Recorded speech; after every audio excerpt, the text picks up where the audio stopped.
welcome. The topic now we are talking about is bronchial asthma.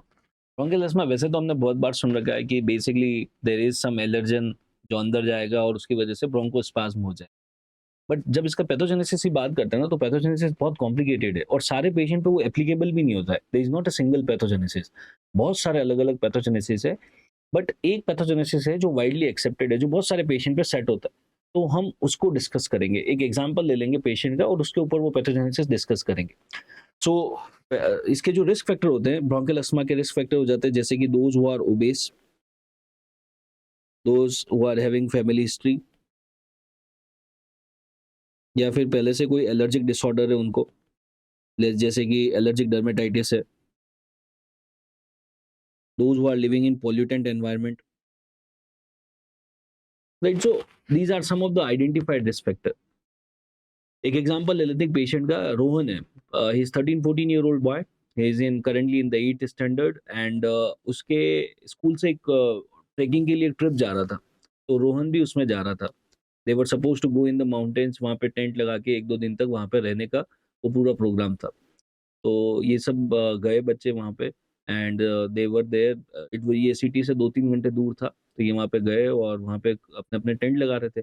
तो जब ये tent लगा रहे थे ना, टेंट को खोल रहे थे, उसके अंदर बहुत मिट्टी थी और ये मिट्टी का एक्सपोजर हो रहा था, dust exposure was happening.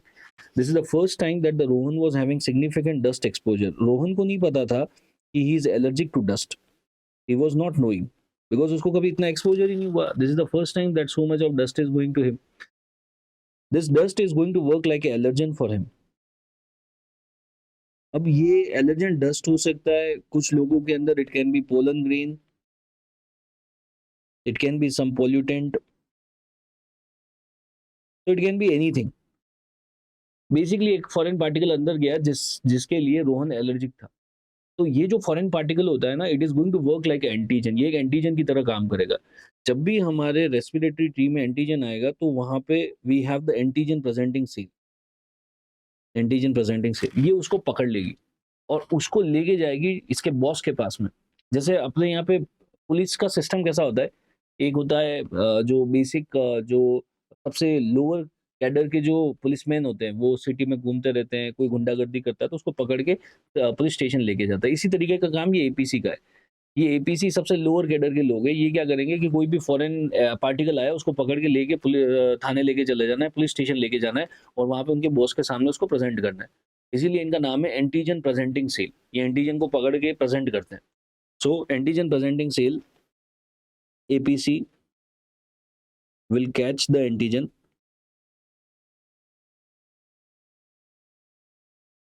and presents to T helper 2 cell। T helper 2 cell के पास इसको लेके जाते हैं। अब T helper 2 cell is going to activate। T helper 2 cell इनको देख के एक्टिवेट हो जाएगा और क्या करेगा कि बहुत सारे इंटरल्यूकिन सिक्रीट करेगा, जैसे कि interleukin 4, interleukin 5, interleukin 13, various other cytokines. बहुत सारे इंटरल्यूकिन्स एंड साइटोकाइंस रिलीज होंगे उस एरिया में। अब जैसे इंटरल्यूकिन 4 है, that is going to activate the mast cell. ये मास्ट सेल को एक्टिवेट कर देगा। मास्ट सेल एक्टिवेट हो जाएगा तो the patient is going to have bronchospasm. इसी तरीके से इंटरल्यूकिन 5 जो है that is going to activate the eosinophils. उस एरिया में बहुत सारे इओसिनोफिल की एक्टिविटी बढ़ जाएगी, that will also lead to bronchospasm. ये जो बहुत सारे दूसरे दूसरे साइटोकाइंस निकलेंगे, they are going to lead to increase in the mucus production. बहुत म्यूकस प्रोडक्ट होगा। प्लस उस एरिया की जो एपिथेलियम होती है ना, वो इतना ज्यादा म्यूकस निकलता है कि वो एपिथेलियम भी साथ में शेड ऑफ हो जाती है। There is erosion of the एपिथेलियम्स।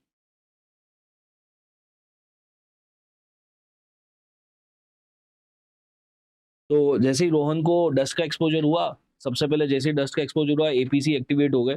APC activate हुए, उन्होंने लेके उसको लेके गए टी हेल्पर 2 सेल के पास। टी हेल्पर 2 सेल ने बहुत सारे साइटोकाइंस निकाले जिसकी वजह से ब्रोंकोस्पाज्म, म्यूकस प्रोडक्शन ये सब होने लगा। अब इतना ज्यादा म्यूकस बनता है और एपिथेलियम जो है ना उसके साथ जो अंदर ल्यूमन की जो एपिथेलियम है ना वो शेड ऑफ हो जाती है। तो म्यूकस और एपिथेलियम मिलके म्यूकस प्लाक बना देते हैं। तो these two things, the mucus production and mucus epithelium, they are going to make mucus plaque which is further going to lead to bronchospasm।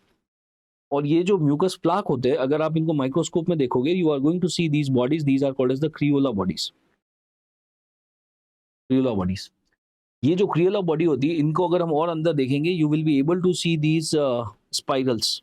आपको कुछ इस तरीके की स्पाइरल्स देखने को मिलेंगे। These are the Curschmann spirals. इसके अंदर हमारे को क्रिस्टल्स भी देखने को मिलते हैं। These are the, here you can see these are the charcoal laden crystals, charcoal laden crystals।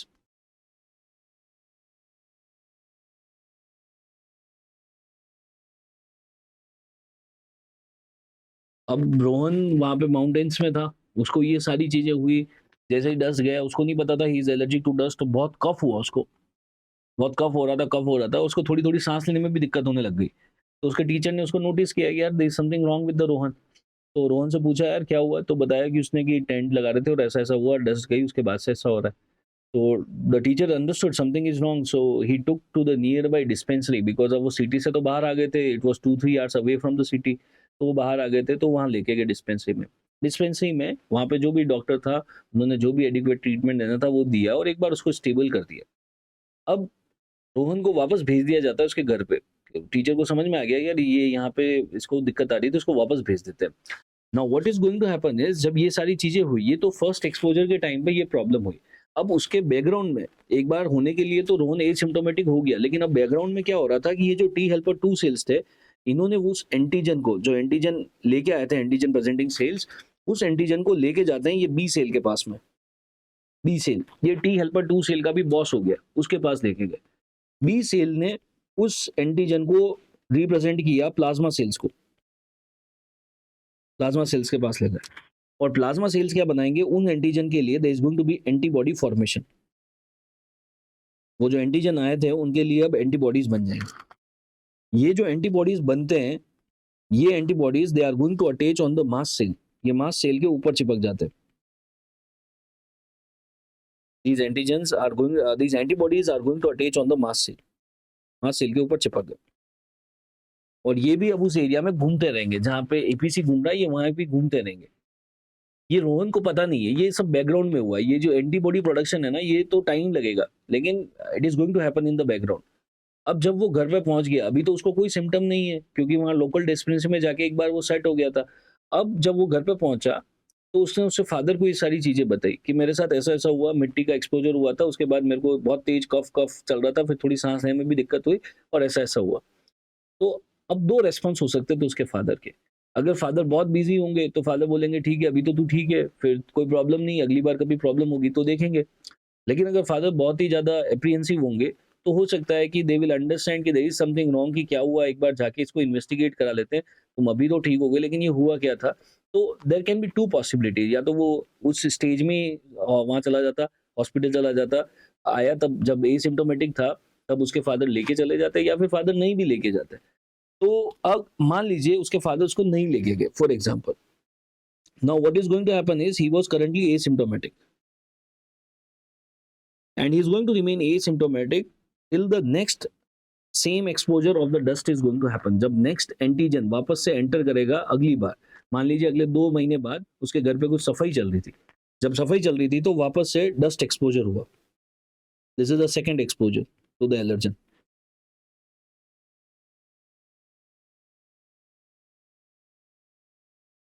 Second exposure to the allergen. अब जैसे ये डस्ट पार्टिकल अंदर जाएंगे, अब 2 जने इसका वेट कर रहे हैं अंदर। The moment any allergen is going to enter inside, one is obviously APC, APC तो वहीं घूमता रहता है, लेकिन इस एंटीजन के लिए तो हमने एंटीबॉडी भी बना के रखे हुए थे, वो भी वहीं घूम रहे थे। तो जैसे ही ये एंटीजन आएगा, इसको 2 लोग पकड़ लेंगे। एक तो वो एंटीबॉडीज पकड़ेंगे जो मास्ट सेल के ऊपर चिपके हुए थे, और एक पकड़ेगा एपीसी। एपीसी वाली स्टोरी तो पता है, एपीसी इसको लेके जाता था टी हेल्पर 2 सेल्स के पास।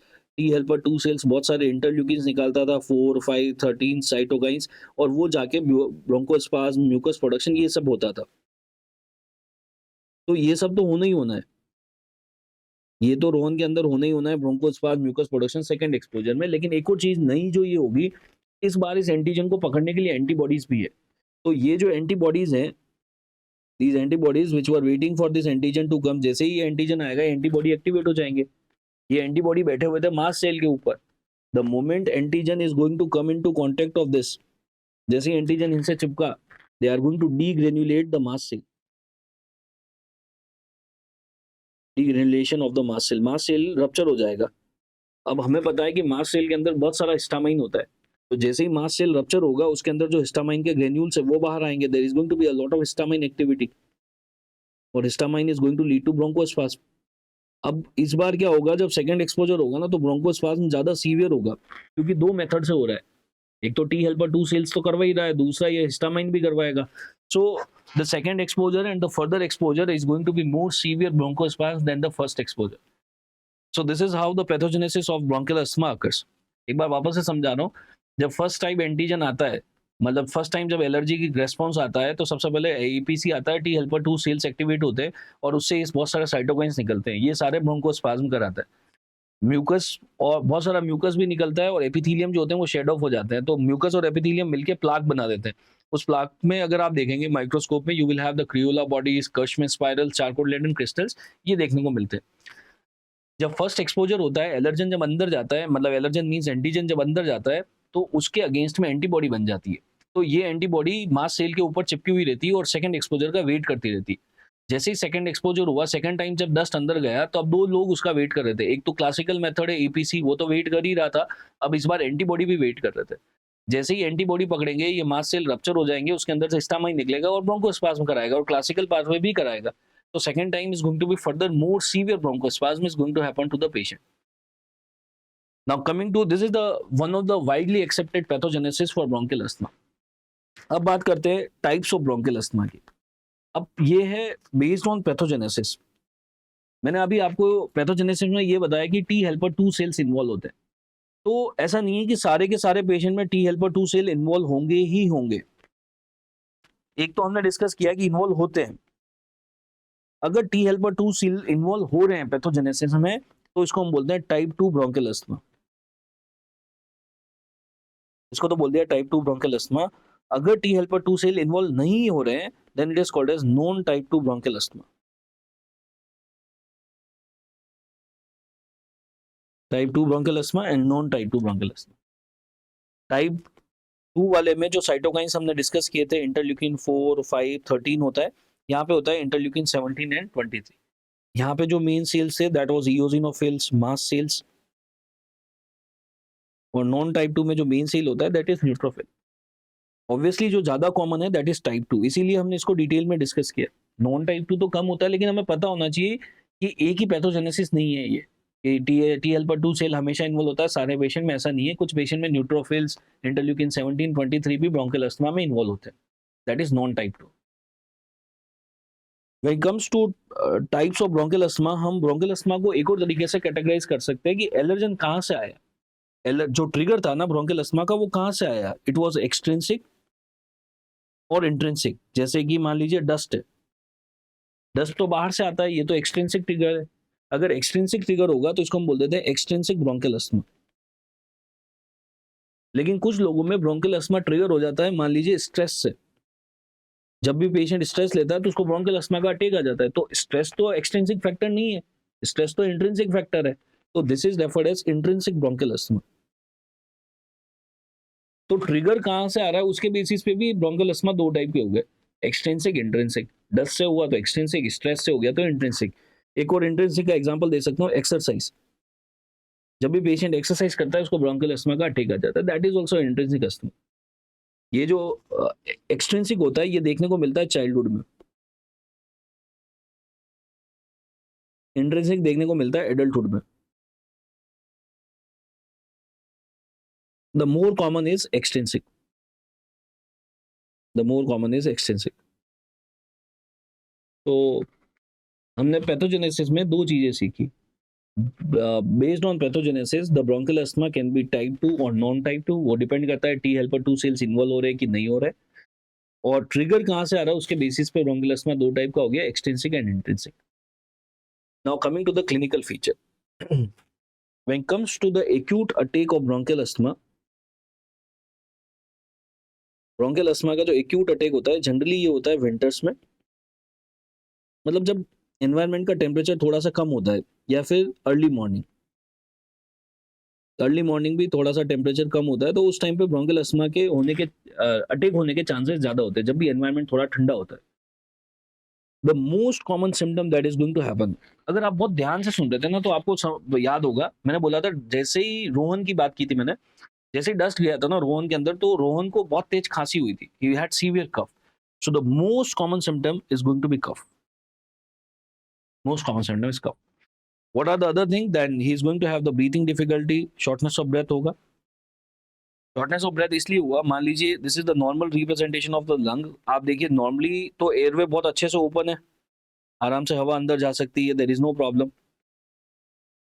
But in a patient of bronchial asthma there is going to be bronchospasm. अगर ब्रोंकोस्पाज्म होगा तो एयर को अंदर जाने में प्रॉब्लम आएगी, because there is narrowing of the airway, bronchospasm हो गया, एयर जो है वो कम जाएगी, इसी वजह से शॉर्टनेस ऑफ ब्रेथ होगा, डिफिकल्टी इन ब्रीथिंग होगी। और कभी कभी ये हवा इतनी कम अंदर जाती है, if the oxygen will not go inside, the patient will develop cyanosis. So this patient can develop cyanosis also, cyanosis also. अगर आप इस पेशेंट में ऑब्जेक्टिव एग्जामिनेशन करोगे, you will be able to see a special type of pulse that is called as pulsus paradoxus. Pulsus paradoxus मैंने cardiology में पढ़ाया था, pulses पैराडॉक्सिस क्या होता है, वापस एक बार बता रहा हूँ। पल्सस पैराडॉक्सिस जो होता है, नॉर्मली ऑन इंस्पिरेशन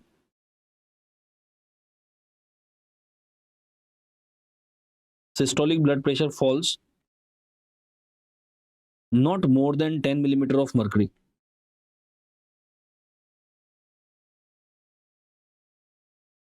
इंस्पिरेशन पे सिस्टोलिक जो होता है आपके और मेरे अंदर कम होता है, लेकिन 10 से ज्यादा का फॉल नहीं आता है।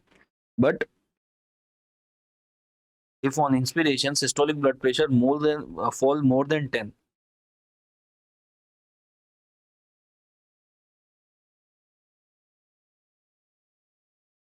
अगर 10 से ज्यादा कम हो जाता है, then this is called as pulsus पैराडॉक्सिस।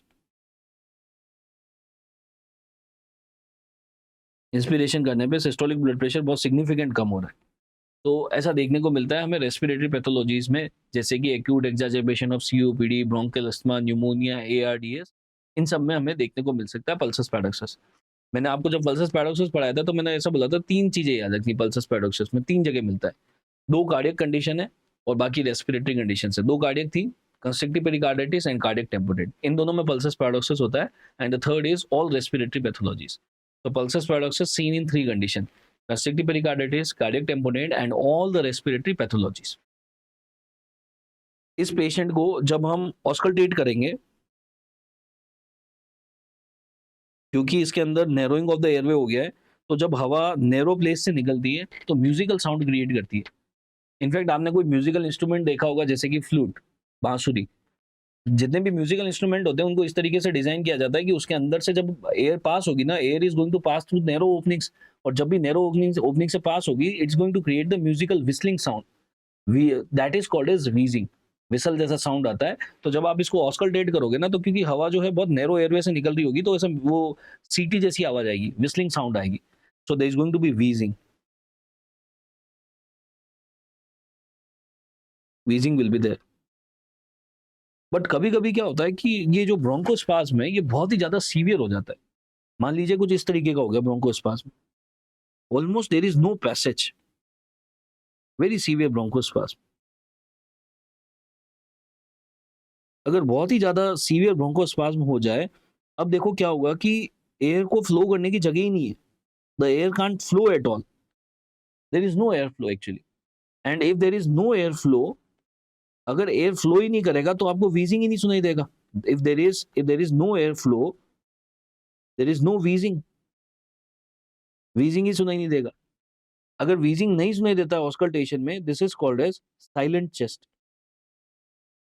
सो कभी कभी ब्रोंकियल अस्थमा के पेशेंट में आपको व्हीजिंग नहीं सुनाई दे सकता है, that is silent chest, and silent chest is a sign of grave prognosis.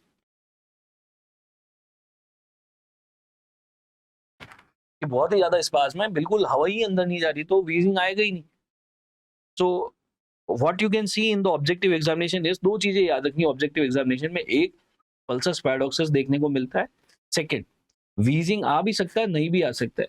अगर बहुत ही सीवियर केस है, बिल्कुल ब्रोंकोस्पाज्म कंप्लीट हो गया, तो there is no air flow. No air flow means no no wheezing sound, silent chest, and silent chest is a sign of grave prognosis. So this is how the acute attack is going to present to us, and this is what has happened to Rohan also. Now coming to the investigation. अब यहाँ पे एक challenge है आपके सामने, मैं आपको एक क्वेश्चन दे रहा हूँ, उसका आंसर करना कि मैंने आपको रोहन के बारे में बताया था, वो माउंटेन्स में गया था, वहाँ पे उसको एक्यूट अटैक और ब्रोंकियल अस्थमा हुआ था, वो वहाँ पे एक डिस्पेंसरी थी, वहाँ ले गए थे उसको, वहाँ पे कुछ कुछ उसको दवाइयाँ दी, मेडिकेशन दिया, एक बार तो वो ठीक हो गया, एक बार तो बिल्कुल उसके सिम्टम ठीक हो गए, उसको घर लेके आ गए। जब वो घर आया वो बिल्कुल एसिम्प्टोमेटिक था, अभी उसको कोई सिम्टम नहीं है, और मान लो उसके फादर फिर भी उसको बोलते यार चल हॉस्पिटल जाके चेक करा लेते हैं, यार तेरे को क्या हुआ था।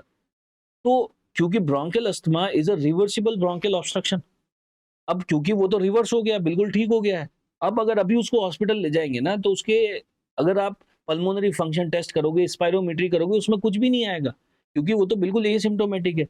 स्पायरोमेट्री में तो तब कुछ आता ना जब ब्रोंकोस्पाज्म हो रखा होता, अभी तो बिल्कुल ठीक हो गया है।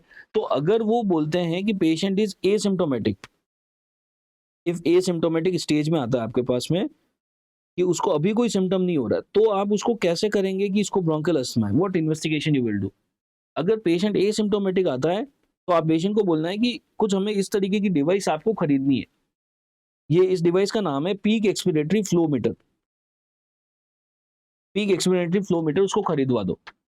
अब क्योंकि अभी तो उसको कोई सिम्टम नहीं है, मान लो यही वो हमारा रोहन का जो एग्जांपल था, ये रोहन था, रोहन को बोलना है कि इसमें ब्लो करो एयर, और जितना उसका बेस्ट एफर्ट है ना, उतने बेस्ट एफर्ट के साथ इसके अंदर हवा को ब्लो करवाना है एक बार। तो इसके ऊपर क्या एक ट्रिगर लगा होता है, जैसे ही वो जोर से फूंक मारेगा ना, वो ट्रिगर जितना जोर से फूंक मारेगा ये यहाँ तक आ जाएगा, हो सकता है इसे आगे भी चला जाए, जितना powerful he is going to blow out. Now what is going to happen is, इसके ऊपर नंबर्स लिखे होते हैं, 0, 50, 100, 150, 200, 250 कुछ लिखा होता है। तो इससे हमें ये पता लग गया कि ये इसका बेस्ट एफर्ट है, क्योंकि अभी वो एसिम्प्टोमेटिक है और ये इसका बेस्ट एफर्ट है। हमने उसको बता भी दिया कि भाई तेरा बेस्ट एफर्ट 500 है फॉर एग्जाम्पल। अब क्या होगा कि क्योंकि उसको पता है, जब वो एसिम्प्टोमेटिक था हमने पीक एक्सपिरेटरी फ्लो मीटर से उसका बेस्ट एफर्ट पता करवा लिया। अब नेक्स्ट टाइम जब भी वो सिम्प्टोमेटिक होगा, जब भी वो next time if he become symptomatic, उसको लग रहा है कि ब्रीथिंग प्रॉब्लम हो रही है, कफ हो रहा है, अगर वो सिम्प्टोमेटिक होता है तो उसको कहना है कि वापस से रिपीट पीक एक्सपिरेटरी फ्लोमेट्री। और ये डिवाइस हम तो चाहते हैं कि पेशेंट खुद खरीद ले अपने पास इंडिविजुअल। अब वो अपने पास रखेगा इसको, अगर अपने पास नहीं भी रखता है तो जैसे ही उसको सिम्टम आ रहे हैं हॉस्पिटल तो जाएगा, और हॉस्पिटल में ये डिवाइस होता है, हम पेशेंट को बोलेंगे कि यार इसमें एयर ब्लो करो आप। अब उसको उसका बेस्ट पता था, उसका बेस्ट था 500 फॉर एग्जाम्पल। अब हम देखेंगे जब उसको सिम्टम आया तो ये कितना डिक्लाइन आ रहा है, is it declining more than 20% or not? So repeat the peak expiratory flowmetry. If decline in peak expiratory flow is more than 20%, it is suggestive of bronchial asthma. अगर पीक एक्सपिरेटरी फ्लोमेट्री में जो decline आ रहा है वो more than 20% आ रहा है, मतलब कि इसका बेस्ट था फॉर एग्जांपल 500, 500 का 20% होता है 100।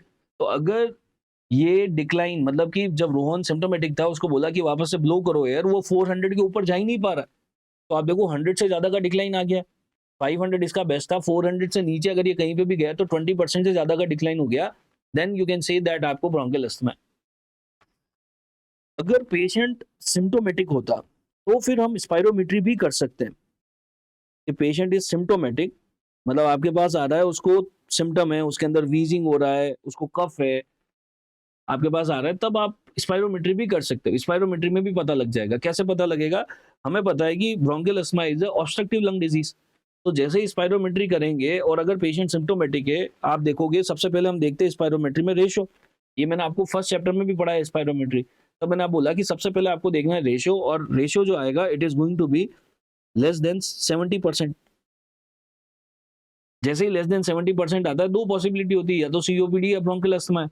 हम ब्रोंकोडाइलेटर देख के देख लेते हैं कि रिवर्सिबल है या नहीं है, कि कितना सुधार हो रहा है। तो we will give the bronchodilator and will compare the FEV1 pre and post, कि ब्रोंकोडाइलेटर देने से पहले FEV1 कितना था और बाद में कितना है। If the difference is more than 200 ml, अगर 200 ml से ज्यादा का डिफरेंस आ जाता है या मोर देन 12% का डिफरेंस आ जाता है, then we can say yes it is bronchial asthma. So there are two methods to diagnose the bronchial asthma. अगर एसिम्प्टोमेटिक आता है तो पेशेंट को ये डिवाइस खरीदवा देना है, पीक एक्सपिरेटरी फ्लो मीटर, और उसको बोलना है कि ये आपका बेस्ट वैल्यू है, अगली बार जब भी सिम्टम हो बार-बार चेक करते रहना है, जब भी 400 मतलब जो भी आपका बेस्ट है उससे 20% का डिक्लाइन अगर इससे ज़्यादा होता है तो ब्रोंकियल अस्थमा है। एक तो ये तरीका है। दूसरा, अगर पेशेंट आपके पास सिम्प्टोमेटिक आता है तो डायरेक्ट स्पायरोमेट्री कर लो। पहले हम एक टेस्ट करते थे, दैट वाज प्रोवोकेटिव टेस्ट। मतलब प्रोवोकेटिव का मतलब ये है कि पेशेंट आपके पास एसिम्प्टोमेटिक आया और हम उसमें ब्रोंकियल अस्थमा को ट्रिगर करेंगे।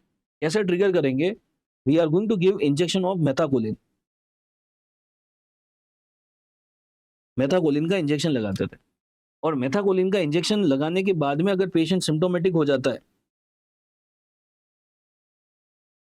Then it is bronchial asthma. अगर मेथाकोलिन इंजेक्शन लगाने के बाद भी अस्थमा नहीं हो रहा है, then it's not bronchial asthma. But इसमें एक प्रॉब्लम थी। प्रॉब्लम ये थी कि मेथाकोलिन लगा के हम बेसिकली अस्थमा को ट्रिगर कर रहे थे, पेशेंट को ट्रबल दे रहे थे। This is called as methacholine challenge test. This is a provocative test कि मेथाकोलिन का चैलेंज देते हैं पेशेंट को कि इसको टॉलरेट कर पा रहा है कि नहीं कर पा रहा। लेकिन हम किसी पेशेंट को क्यों ट्रबल देवें, राइट? तो आप इथिकली देखो तो ठीक नहीं लग रहा ना यार, आप उसको ब्रोंकियल अस्थमा ट्रिगर करवा रहे हो और फिर देख रहे हो कि हाँ ट्रिगर हो गया तो तेरे को है, तो फिर ये तो इथिकली सही नहीं है ना। इसलिए हम इतना यूज नहीं करते इसको, मेथाकोलिन चैलेंज टेस्ट को। और क्या क्या इन्वेस्टिगेशन करते हैं which is to support the diagnosis of bronchial asthma. ये जैसे कि आप इओसिनोफिल के लेवल चेक कर सकते हो, वो बड़े हुए मिलेंगे। इंटरल्यूकिन 4, 5, 13 बढ़ा हुआ मिलेगा। इन पेशेंट के अंदर नाइट्रोजन, इनके ब्रेथ के अंदर नाइट्रोजन, नाइट्रिक ऑक्साइड ज्यादा आता है, तो नाइट्रिक ऑक्साइड ब्रेथ टेस्ट कर सकते हो, that is going to be more. इनके अंदर आईजीई के लेवल बढ़े हुए मिल सकते हैं। बट ये सारे जो इन्वेस्टिगेशन है ना, ये सब सपोर्ट कर रहे हैं डायग्नोसिस को। जो मेन डायग्नोसिस के लिए है ना, वो ये दो है। अगर एसिम्प्टोमेटिक है तो करना है पीक एक्सपिरेटरी फ्लोमेट्री वाला प्रोग्राम। अगर पेशेंट सिम्प्टोमेटिक है then you can go forwards spirometry. That is the main difference when comes to the management of acute attack of bronchial asthma. Acute attack को manage कैसे करेंगे? तो मैंने आपको बताया कि एक्यूट अटैक में कैसे प्रेजेंट करेगा। The patient will give the history of allergen exposure, उसके बाद में उसको कफ हो रहा है, ब्रीथिंग डिफिकल्टी हो रही है, ये सारी प्रॉब्लम हो रही है, वो आपके पास आया, आपको उसको इंस्टेंट रिलीफ देना है। इंस्टेंट रिलीफ देना है। तो अब हमें क्या करना होता है इंस्टेंट रिलीफ देने के लिए? The first thing that you are going to do, you will nebulise with fast acting bronchodilator. Fast acting bronchodilator देना है, जैसे कि फोरमेट्रोल और साल्बुटामोल। ये सब फास्ट एक्टिंग है। These are the fast acting bronchodilators.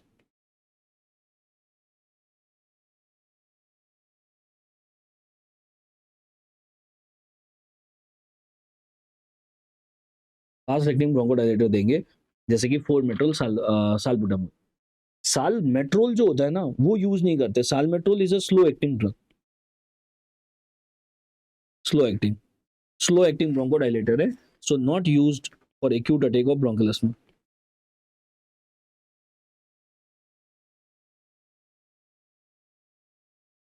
ये एक्यूट अटैक में नहीं यूज करते, not use for acute attack.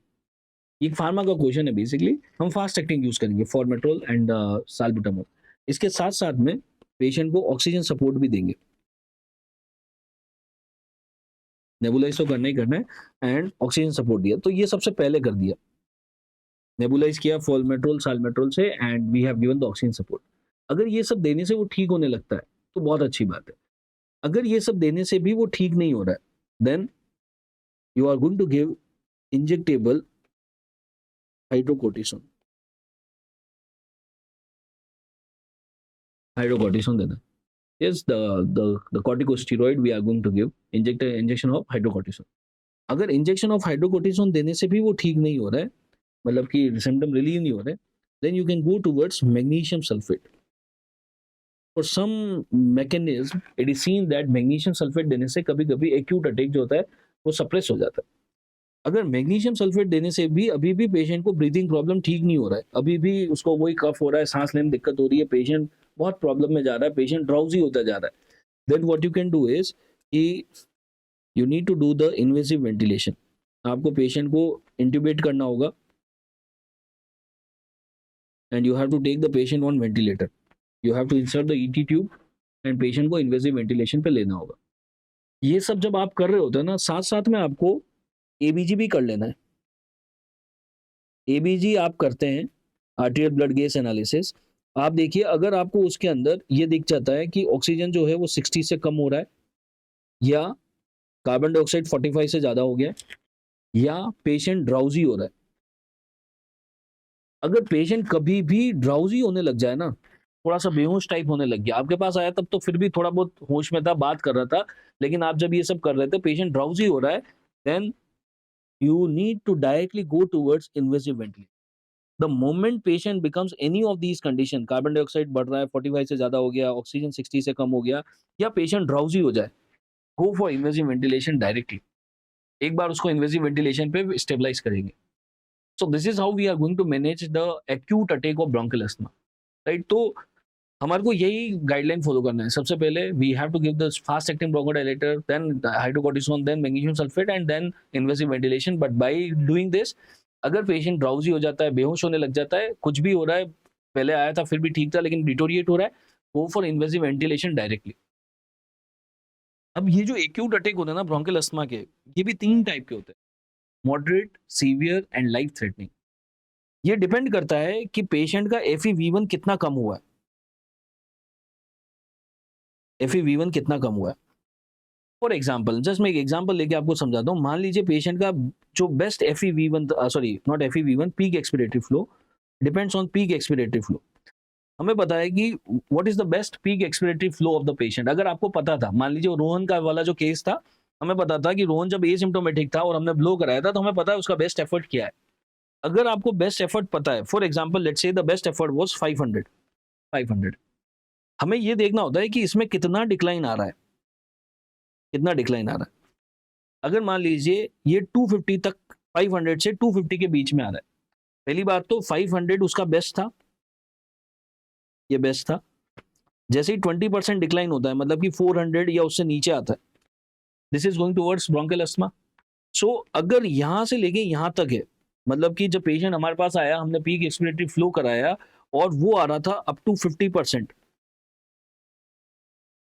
Of best effort, best effort से लेके 50% के बीच में कहीं पे भी आ रहा था, then it is going towards the moderate attack of bronchial asthma. Up to 50% decline हो रहा है तो। अगर ये 250 से भी और कम हो जाता, लेट्स से अराउंड 190 के आसपास पहुंच जाता, मतलब कि up to 33% of the best effort हो गया, ऑलमोस्ट 33%। अगर इसके बीच में आ जाएगा, then it is going towards severe bronchial asthma. अगर ये इससे भी कम हो जाए, then it is going towards life threatening, less than 33। तो आपको ये नंबर याद नहीं रखने, आपको ये परसेंटेज याद रखने। Up to 50% it is moderate attack, 50 to 33% का डिक्लाइन आ रहा है सीवियर, लेस देन 33% हो गया बेस्ट एफर्ट का, then it is life threatening. So these are the three types of the acute attack of bronchial asthma. इनको आप clinically भी identify कर सकते हो। कैसे कर सकते हैं? ये जो मॉडरेट वाला होता है ना, जिसको moderate attack of bronchial asthma होता है, ये जब आता है ना, तो ये बोल पा रहा होता है, एटलीस्ट बात कर पा रहा होता है, he is able to speak sentence. Moderate attack वाला फिर भी सेंटेंस बोल सकता है, लेकिन अगर किसी को सीवियर अटैक आता है ना, तो वो बोल नहीं सकता सेंटेंस, क्योंकि उसको इतनी खांसी चल रही होती है, वो सांस इतनी प्रॉब्लम आ रही है, एक शब्द बोलेगा फिर खांसी आ जाएगी, फिर एक शब्द बोलेगा फिर खांसी आ जाएगी। So he is just able to speak words,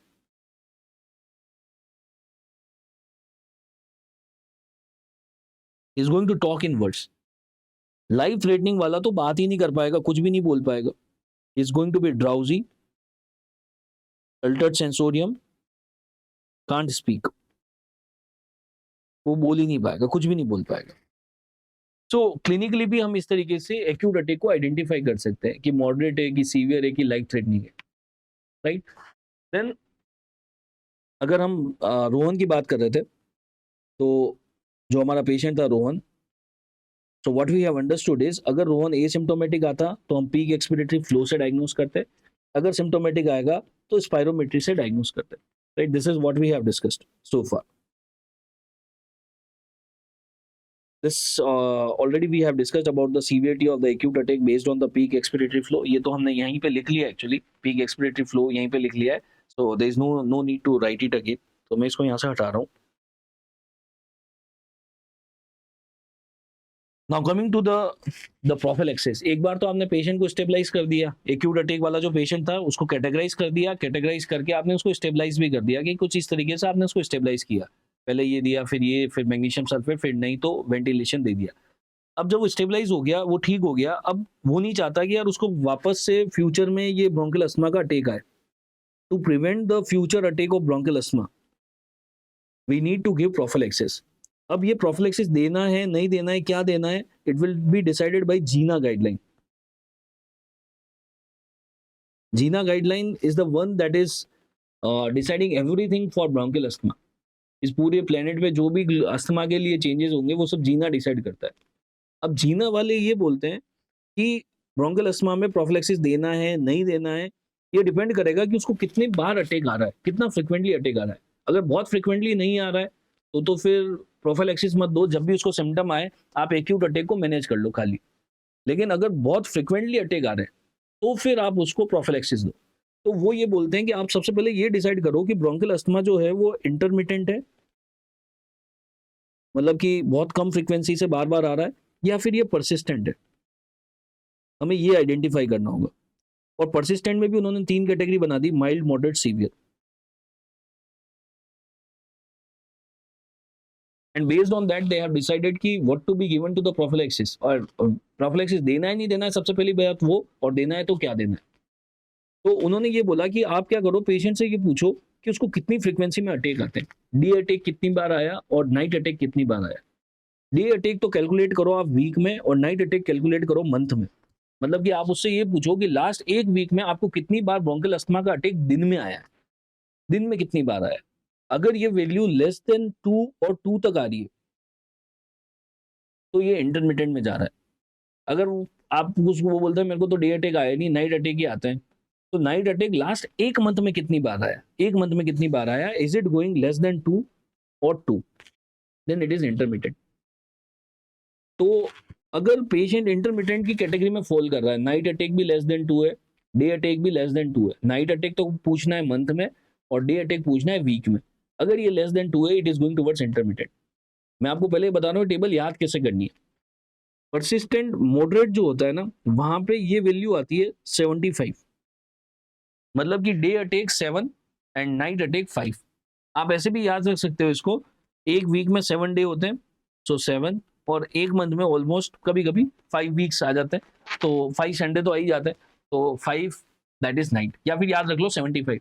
75 comes under moderate category, persistent moderate. इन दोनों के जो बीच की वैल्यू है, यहाँ पे 2 है, यहाँ पे 7 है, तो मान लो 3 to 6 यहाँ पे आएगा और 3 to 4 यहाँ पे आएगा, और इससे ज्यादा वाला सीवियर में चला जाएगा, मतलब 8 से ज्यादा इधर आ गया और 6 से ज्यादा इधर आ गया. तो हमें केवल 2 ही वैल्यू याद रखनी है. इंटरमीडिएट में everything is less than 2 and persistent moderate is 75. इसके बीच वाला इधर आ गया और इससे ज्यादा वाला इधर आ जाएगा. तो एक तो ये तरीका होता है हमें ये आइडेंटिफाई करने का कि पेशेंट को कितने फ्रिक्वेंट अटैक आ रहे हैं और कौन सी कैटेगरी में बिलोंग कर रहा है. एक और तरीका होता है FEV1 की वैल्यू से. आप पेशेंट का FEV1 देखो, FEV1 इज मोर देन 80%, यहाँ पे भी मोर देन 80%, यहाँ पे 60 to 80% and less than 60%. FEV1 से भी हम आइडेंटिफाई कर पाते हैं. लेकिन अब FEV1 में एक प्रॉब्लम है, इंटरमीडिएट में भी मोर देन 80% है और परसिस्टेंट माइल्ड में भी मोर देन 80% है. तो कभी कभी FEV1 से आपको क्लियर कट आइडिया नहीं लगेगा कि पेशेंट कौन सी कैटेगरी से बिलोंग कर रहा है. इसीलिए जो ज्यादा इंपॉर्टेंट हमारे लिए हो जाता है, ये हो जाता है ये क्लिनिकल इन्फॉर्मेशन. तो आपको MCQ में लिख के देता है कि पेशेंट को डे अटैक कितनी बार आए, नाइट अटैक कितनी बार आए, अब बताओ ये पेशेंट कौन सी कैटेगरी में बिलोंग कर रहा है. राइट, तो day attack night attack calculate करना आना चाहिए. अब बात होती है प्रोफिलैक्सिस की, कंट्रोलर्स हमें देना है या नहीं देना है. तो इंटरमीडिएट वाले को तो बोलो कि यार तेरे को तो अटैक बहुत ही कम आते हैं, प्रोफिलैक्सिस लेने की जरूरत ही नहीं है. जब अटैक आए ना तब केवल you just take the reliever, मींस कि साल्बुटामोल ले लेना है, ब्रोंकोडाइलेटर ले लेना है, we will give that treatment. Acute attack का मैनेजमेंट करेंगे, प्रोफिलैक्सिस नहीं देंगे. So prophylaxis not required. इस पेशेंट में prophylaxis not required. When comes to persistent, तो फिर हमें प्रोफिलैक्सिस देना ही देना है. और प्रोफिलैक्सिस में क्या देंगे, स्टीरॉइड. तो the steroid that we are going to give is inhaled corticosteroid, ICS। यहाँ पे परसिस्टेंट माइल्ड में थोड़ा कम डोज का देंगे, यहाँ पे थोड़ा सा डोज बढ़ा देंगे, और यहाँ पे डोज और बढ़ा देंगे, और प्लस यहाँ तो दूसरे एजेंट भी ऐड कर देंगे, add other agents also. ICS stands for inhaled corticosteroid, जैसे कि फ्लूटिकासोन।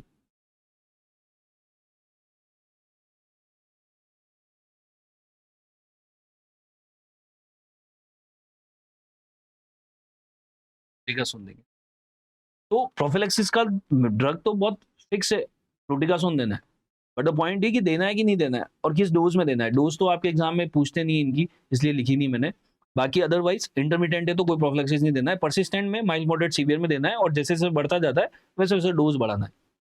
और जो परसिस्टेंट सीवियर होता है उसके अंदर हमें दूसरे एजेंट भी देने पड़ेंगे, other agent. Other agent depend करेगा कि पेशेंट का दूसरा स्टेटस क्या है।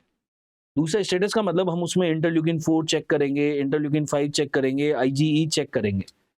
अगर मान लो किसी का इंटरल्यूकिन 4 ज्यादा आ रहा है, then we have some monoclonal antibodies that works against interleukin 4, such as अगर इंटरल्यूकिन 4 ज्यादा आ रहा है, you can give dupilumab।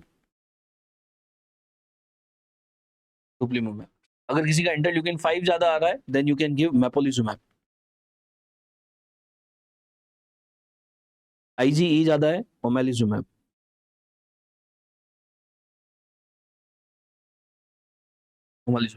तो अब ये मोनोक्लोनल एंटीबॉडीज ना, ये बहुत महंगे आते हैं, तो हमें पहले कंफर्म करना है। ये सारे पेशेंट में नहीं देना है। जो पेशेंट इस कैटेगरी में आ रहा है, परसिस्टेंट सीवियर वाली कैटेगरी में आ रहा है, इसके अंदर ये अदर एजेंट ऐड करेंगे, और उसमें भी हम पहले चेक करेंगे कि इंटरल्यूकिन 4 ज्यादा है कि 5 ज्यादा है कि IgE ज्यादा है, अकॉर्डिंगली इसमें से कोई ड्रग दे देंगे। अगर आपने ये सब कर दिया फिर भी उसका ब्रोंकियल अस्थमा ठीक नहीं हो रहा है, इफ नॉट कंट्रोल्ड,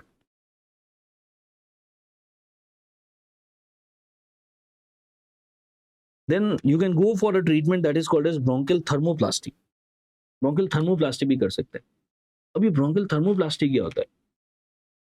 अब एक बार हम नाम से समझने की कोशिश करते हैं। ब्रोंकियल मीन्स तो रेस्पिरेटरी ट्री हो गया, थर्मो मीन्स हीट हो गया, प्लास्टी मतलब कि कुछ रिकंस्ट्रक्शन कर रहे हैं। तो ये what is the exact meaning of bronchial thermoplasty? देखिए, the basic problem in the bronchial asthma is कि एलर्जन अंदर जाता है, ब्रोंकोस्पाज्म हो जाता है। ब्रोंकोस्पाज्म इसलिए होता है क्योंकि ये जो मसल्स होती है, जो स्मूथ मसल्स है रेस्पिरेटरी ट्री की, वो कॉन्ट्रैक्ट हो जाती है, और उसकी वजह से ब्रोंकोस्पाज्म हो रहा है। हमें ब्रोंकोस्पाज्म को रोकना है। हमने सारे तरीके यूज करके देख लिए, फिर भी ब्रोंकोस्पाज्म नहीं रुक रहा है। तो फिर लास्टली हम क्या करते हैं, ये जो स्मूथ मसल्स होती है रेस्पिरेटरी ट्री की, इनको जला देते हैं। अगर आप इन्हीं को जला दोगे तो फिर ब्रोंकोस्पाज्म होगा ही नहीं, क्योंकि स्पाज्म होने के लिए मसल होने चाहिए ना, तो आपने तो मसल ही जला दिए रेस्पिरेटरी ट्री के। That is called as bronchial thermoplasty. अब ये कैसे करेंगे हम bronchial thermoplasty? So this is how will just show you a video that how the bronchial thermoplasty is done.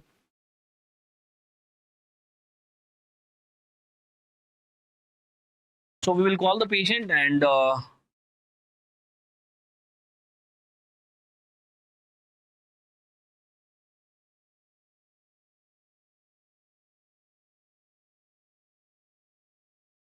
so we will call the patient and we'll call for the bronchoscopy। हमें ये पता है ना कि जो smooth muscles होते हैं ना, वो हाइपरट्रोफाइड हो गए, मतलब कि उनके अंदर हाइपरट्रोफी हो गई। ब्रोंकियल अस्थमा के पेशेंट में ये प्रॉब्लम हो रहा है, बार बार ब्रोंकोस्पाज्म होता रहता है, तो स्मूथ मसल की भी धीरे धीरे थोड़ी सी हाइपरट्रोफी हो जाती है। अल्टीमेटली हमें इन मसल्स को जला देना होता है, so that the bronchospasm will not happen. So now we are going to see that how we are going to do that। Here you can see lumen कम होता जा रहा है, और ये प्रॉब्लम को हमको रिजॉल्व करना है। तो हमने ब्रोंकोस्कोप अंदर डाला। Here you can see the black color, the bronchoscope is going inside, ये अंदर जाएगा। और इसके आगे क्या होता है, ये जो ब्रोंकोस्कोप होता है इसकी ये स्पेशल है, इसके आगे एक रेडियो फ्रिक्वेंसी एब्लेटर लगा होता है, जो रेडियो फ्रिक्वेंसी इमिट करता है। आप देखो ये आगे गया, जितना हम ले जा सकते थे उतना नहीं ले गए। फिर इसके अंदर से रेडियो फ्रिक्वेंसी एब्लेटर बाहर आएगा, और ये रेडियो फ्रिक्वेंसी एब्लेटर क्या करेगा, रेडियो फ्रिक्वेंसी निकालेगा और वहां पे हीट जनरेट करके उस एरिया की स्मूथ मसल को जला देगा। तो now you can see the radio frequency are going to be emitted. अभी रेडियो फ्रिक्वेंसी निकल रही है और ये यहाँ की स्मूथ मसल जो है जल रही है, फिर वहां की जल रही, फिर थोड़ा सा पीछे खींचा, फिर वापस से रेडियो फ्रिक्वेंसी इमिट करेंगे और वहां की मसल्स को जलाएंगे। तो ऐसा मल्टीपल बार करते रहेंगे, और एक सेटिंग में नहीं होगा, पेशेंट को बार बार बुलाना पड़ेगा, और इस तरीके से उसकी majority of the smooth muscles हम जला देंगे. This is called as bronchial thermoplasty. Bronchial thermoplasty. This is one of the last resort that we are using to control the bronchial asthma, right? So एक बार मैं आपको वापस से यहाँ पे समराइज कर देता हूँ what we have discuss so far. Acute attack होगा पेशेंट को तो कुछ इस तरीके से मैनेज करना है. Fast acting bronchodilators, hydrocortisone, magnesium sulphate, invasive ventilation, ये खत्म हो गया. पेशेंट एक बार स्टेबलाइज हो गया, फिर हमें ये देखना है कि प्रोफिलैक्सिस देना है या नहीं देना है. ये डिपेंड करेगा कि पेशेंट कौन सी कैटेगरी में बिलोंग कर रहा है, इंटरमीडिएट है या परसिस्टेंट है. परसिस्टेंट है तो देना है. और कैसे डिसाइड करना है, तो डे अटैक और नाइट अटैक कैलकुलेट करके करना है. ये सब भी कर लिया, फिर भी ठीक नहीं हो रहा, तो आप इनमें से कुछ एजेंट ट्राई कर सकते हैं. अगर ये भी नहीं करना है, ये भी ट्राई किया लेकिन नहीं हो रहा है, तो फिर गो फॉर ब्रोंकियल थर्मोप्लास्टी. पहले हम एक टर्म यूज करते थे ब्रोंकियल अस्थमा में, that is brittle asthma. Brittle asthma का मतलब होता है recurrent severe attack of bronchial asthma despite of the treatment.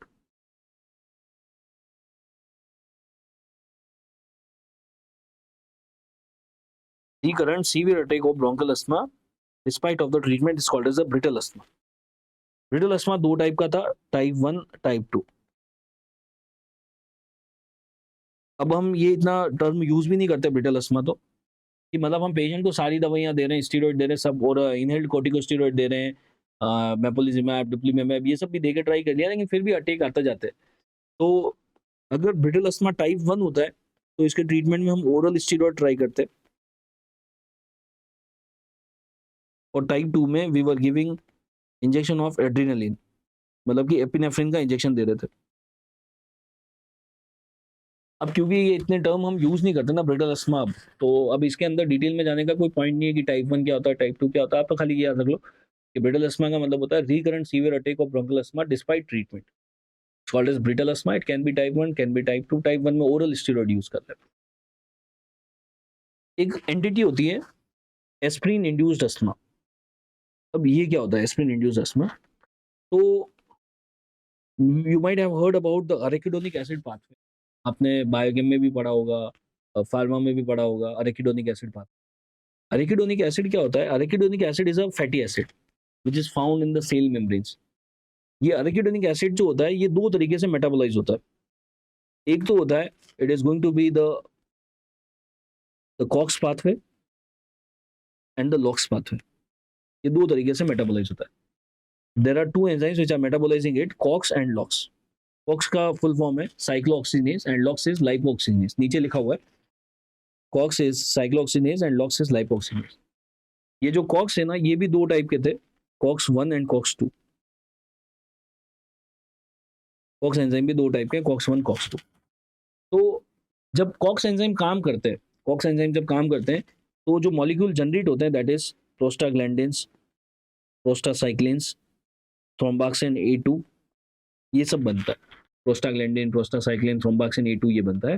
Prostaglandin, prostacyclin ये सब तो क्या कराते हैं? They are going to lead to inflammation, pain करवाएंगे. थ्रोम्बाक्सिन A2 जो होता है ये प्लेटलेट एग्रीगेशन कराता है, मतलब कि ब्लड क्लॉट बनाने में हेल्प करता है, प्लेटलेट्स को एग्रीगेट करता है. दूसरा जो एंजाइम है that is locks enzyme. Locks enzyme मतलब लाइपोऑक्सीनेज, ये बनाता है ल्यूकोट्राइन्स. ये ल्यूकोट्राइन्स के जो मॉलिक्यूल होते हैं, ल्यूकोट्राइन्स को मैं लिख रहा हूँ शॉर्ट में LT. ल्यूकोट्राइन्स के जो मॉलिक्यूल होते हैं ये जाके अटैच होते हैं ल्यूकोट्राइन रिसेप्टर्स पे. जैसे ही ल्यूकोट्राइन रिसेप्टर एक्टिवेट हो जाते हैं,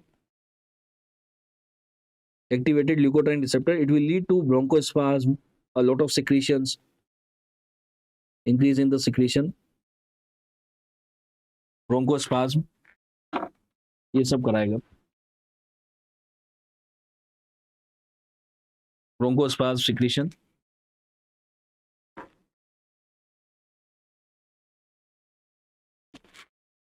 with the LOX enzyme. So arachidonic acid हमारी बॉडी में दो तरीके से मेटाबोलाइज होता है, कॉक्स एंड लॉक्स. कॉक्स क्या बनाते हैं? तो प्रोस्टाग्लैंडिन, प्रोस्टासाइक्लिन, थ्रोम्बाक्सिन A2 बनाते हैं. एंड लॉक्स जो है वो ल्यूकोट्राइन्स बनाता है, जो कि आगे चल के ल्यूकोट्राइन रिसेप्टर एक्टिवेट करके बहुत सारे सेक्रेशंस नोज में, रेस्पिरेटरी ट्री में कराता है और ब्रोंकोस्पाज्म भी कराता है. तो व्हाट हैपेंस इज, हमें कुछ डिजीज ऐसे होते हैं जिनके अंदर प्लेटलेट एग्रीगेशन को रोकना होता है, जैसे कि कोरोनरी आर्टरी डिजीज. MI का जो पेशेंट होता है, इस्केमिक हार्ट डिजीज का पेशेंट होता है ना, हम नहीं चाहते कि उसके अंदर प्लेटलेट एग्रीगेट हो, नहीं तो क्लॉट बन जाएगा. तो अगर हमारे को प्लेटलेट एग्रीगेशन को इनिबिट करना होता है तो हम क्या करते हैं, ये कॉक्स एंजाइम इनिबिटर ड्रग देते हैं. The drug which is COX enzyme inhibitor is aspirin. Aspirin is COX enzyme inhibitor. और भी कॉक्स एंजाइम इनिबिटर होते हैं जैसे कि पेन किलर्स, जैसे कि एनएसएड्स. एनएसएड्स जो है वो पेन किलर है. डाइक्लोफेनेक, एसाइक्लोफेनेक, वो कैसे करते हैं पेन, क्यों कम करते हैं? क्योंकि वो कॉक्स एंजाइम को इनिबिट करते हैं. जैसे कॉक्स बंद हो जाता है तो प्रोस्टाग्लैंडिन, प्रोस्टासाइक्लिन कम बनेंगे तो पेन कम हो जाएगा. तो अब क्या हुआ कि कुछ लोग ऐसे होते हैं जो एस्प्रिन से एलर्जिक होते हैं, एस्प्रिन से सेंसिटिव होते हैं. मतलब कि क्या, मान लीजिए there are 100 molecules of arachidonic acid right now in the body. 100 molecules. आपने क्या किया, आपने आपके पेशेंट को एस्प्रिन दिया. जैसे ही आपने एस्प्रिन दिया, आपने ये कॉक्स पाथवे को तो बंद कर दिया. The moment you give aspirin, जैसे ही एस्प्रिन देंगे, एस्प्रिन देने से कॉक्स पाथवे बंद हो जाएगा. अब आपके और मेरे अंदर तो क्या होता है कि केवल एस्प्रिन देने से कॉक्स पाथवे पे इफेक्ट पड़ता है, लॉक्स पे कोई इफेक्ट नहीं पड़ता. लेकिन कुछ इंडिविजुअल ऐसे होते हैं, जैसे ही कॉक्स बंद होता है, जैसे ही कॉक्स बंद होता है तो ये जितना भी अरेकिडोनिक एसिड है ये सारा लॉक्स की तरफ डाइवर्ट हो जाता है. सबके अंदर नहीं होता है, कुछ में ही होता है. एस्प्रिन दिया, कॉक्स तो बंद हो गया, लेकिन एराकिडोनिक एसिड सारा उधर चला गया. जैसे ही इधर चला जाएगा, there is going to be more leukotriene production. ज्यादा ल्यूकोट्राइंस बनने लग जाएंगे. ज्यादा ल्यूकोट्राइंस बनेंगे तो ये ज्यादा रिसेप्टर एक्टिवेट हो जाएंगे, and there is going to be more secretions and more bronchospasm, and that will lead to bronchial asthma. So aspirin से भी ब्रोंकल अस्थमा हो सकता है, क्योंकि एस्प्रिन क्या करता है, एक पाथवे को बंद कराता है तो सारा एराकिडोनिक एसिड दूसरे लॉक्स पाथवे में जाके उसको हाइपर एक्टिवेट करा देता है. ऐसा सब में नहीं होता है, कुछ में ही होता है. इसको हम बोलते हैं एस्प्रिन इंड्यूस्ड अस्थमा. कि एस्प्रिन दिया और पेशेंट को ब्रोंकियल अस्थमा के सिम्टम आने लगे. अगर किसी को एस्प्रिन इंड्यूस्ड अस्थमा है तो उसको कैसे ठीक करेंगे? हमें पता है कि एस्प्रिन इंड्यूस्ड अस्थमा में जो प्रॉब्लम हो रही है वो ये है कि लॉक्स पाथवे ज्यादा काम करने लग जाता है. जैसे ही एस्प्रिन दे रहे हैं, लॉक्स ज्यादा काम कर रहा है, हमें इस लॉक्स को भी बंद करना पड़ेगा. लॉक्स को कैसे बंद कर सकते हैं? You can give LOX inhibitor. LOX inhibitor जैसे कि we can inhibit the LOX enzyme जिलेल्यूटोन,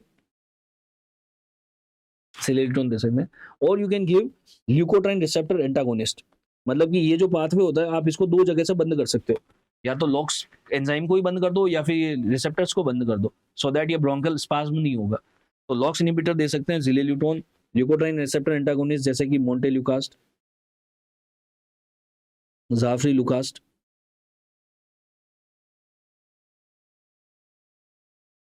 मोंटेल्यूकास्ट, जाफ्रीलुकास्ट, ये दे सकते हैं. This is called as aspirin induced asthma. Aspirin देने से कॉक्स तो बंद हो गया, लेकिन सारा एराकिडोनिक एसिड लॉक्स में चला गया और लॉक्स में जाके ज्यादा ल्यूकोट्राइन बना के ब्रोंकोस्पाज्म कराया. ऐसा देखा जाता है कि जिन लोगों को एस्प्रिन से एलर्जी होती है, मतलब कि जिनके अंदर ये एस्प्रिन इंड्यूस्ड अस्थमा होता है, एस्प्रिन से ब्रोंकल अस्थमा हो रहा है, इनके अंदर नेजल पॉलिप्स भी होते हैं. जिन लोगों को एस्प्रिन लेने से ब्रोंकल अस्थमा हो रहा है उनमें देखा जाता है उनको नेजल पॉलिप्स भी होते हैं. तो ये जो ट्रायड बन रहा है, एस्प्रिन से allergy leading to bronchial asthma, having nasal polyp. This classical triad is referred as Semter's triad. ये आपके एग्जाम में पूछा गया था, सेम्टर्स ट्रायड.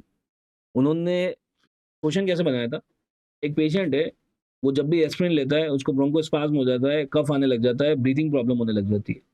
मतलब कि उसको एस्प्रिन इंड्यूस्ड अस्थमा है. उन्होंने पूछा what is the associated finding that can be there in this patient most likely. The answer to that question was nasal polyp. That is basically वो सेम्टर्स ट्रायड के बारे में पूछ रहे थे, right? So this is all about the bronchial asthma. This is all about the bronchial asthma. Before going to the summary, मैं आपके सामने वो जो नंबर्स थे ना, इतने सारे जो हमने लिखे, इतने परसेंट डिक्लाइन, इतने परसेंट डिक्लाइन, एक बार वो लिख लेता हूँ, जिससे आपके लिए थोड़ा सा डेटा एक जगह आ जाएगा ना, याद करना आसान हो जाएगा. देखिए क्या, जब हमने ब्रोंकियल अस्थमा की बात की, मैंने आपको सबसे पहले ये बोला कि अगर पेशेंट एसिम्प्टोमेटिक आता है, then you are going to do for peak expiratory flow meter. And peak expiratory flow में if decline is more than 20% from best effort, जो भी उस पेशेंट का बेस्ट एफर्ट था उससे 20% से ज्यादा डिक्लाइन आ गया, you can label the patient as bronchial asthma. एक तो ये तरीका था. दूसरा तरीका मैंने आपको बताया था कि अगर पेशेंट सिम्टोमेटिक आता है, तो फिर आप उसका स्पायरोमेट्री कर लो। स्पायरोमेट्री में पहले तो हम देखेंगे रेशो, FeV1 और FVC रेशो। इस रेशो इज लेस देन 70%। तो हमारे पास ये तो समझ में आ जाता है कि इसको ऑब्स्ट्रक्टिव लंग डिजीज है, या तो COPD या ब्रोंकियल अस्थमा। फिर हम देखते थे reversibility, pre FeV1 and post FeV1 में कितना डिफरेंस है। If difference in the pre and post FeV1, if the difference is more than 12%, then it is bronchial asthma. तो एक तो ये परसेंटेज की बात की थी हमने कि अगर पीक एक्सपिरेटरी में 20 से ज्यादा का डिक्लाइन आ जाए तो ब्रोंकियल अस्थमा है, और प्री और पोस्ट FeV1 में अगर 12 से ज्यादा का डिफरेंस आ जाए तो भी ब्रोंकियल अस्थमा है। मैं सारे परसेंटेज एक जगह लिख रहा हूँ जिससे आपको याद करने में आसानी हो जाए। फिर मैंने आपको ये बताया था कि अगर पेशेंट को acute attack of bronchial asthma है, उसकी 3 कैटेगरीज होती है, moderate, severe and life threatening. Moderate, severe और लाइफ थ्रेटनिंग। कैसे आइडेंटिफाई करना है, हमें ये देखना है कि पीक एक्सपिरेटरी फ्लो से कितना डिक्लाइन आपको देखने को मिल रहा है। अगर आपको पेशेंट का बेस्ट एफर्ट पता है तो so if decline in peak expiratory flow is up to 50%, 50% तक आ गया वो peak expiratory flow, it is moderate.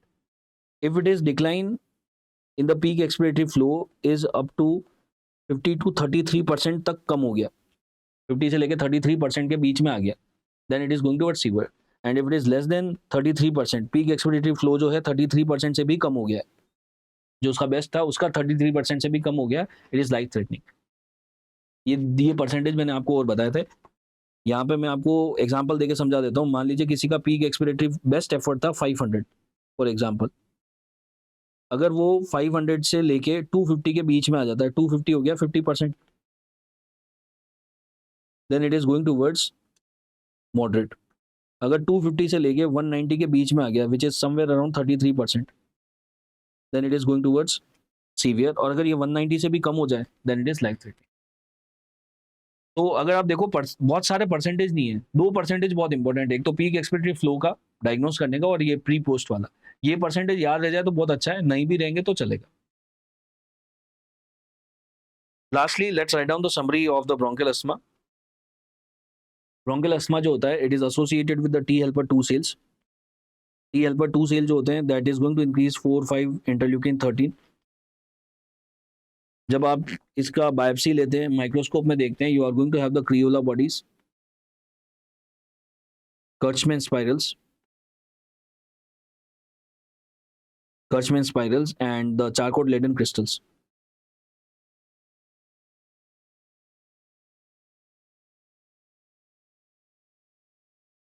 Charcot-Leyden crystals. The most common clinical feature is cough. Auscultation में you can have wheezing or pulsus paradoxus. Diagnosis के लिए we are going to use the GINA guideline.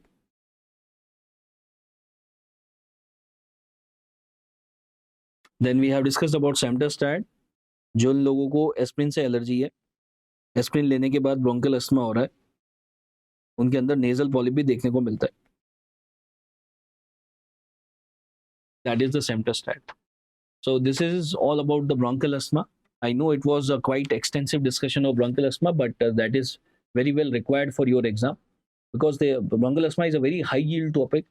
Many of the times they have asked these questions, and एक बार आप इसको step by step समझेंगे ना, it is not going to be that difficult. Treatment को आप 2 part में divide कर लेना। एक्यूट अटैक का ट्रीटमेंट अलग है, प्रोफिलैक्सिस देना है नहीं देना है, और देना है तो इनहेल्ड कॉर्टिकोस्टेरॉइड देना है, लेकिन देना है नहीं देना है वो इंपॉर्टेंट है प्रोफिलैक्सिस में, तो वो समझ लेना बस। ट्रीटमेंट में 2 चीजें ही समझना। मैं वापस से बता रहा हूँ, एक्यूट का तो मैनेजमेंट बहुत स्ट्रेट फॉरवर्ड है, ये वाली गाइडलाइन को फॉलो करना है, और प्रोफिलैक्सिस देना है नहीं देना है ये डिसाइड कर लेना है डे अटैक और नाइट अटैक से। Thank you.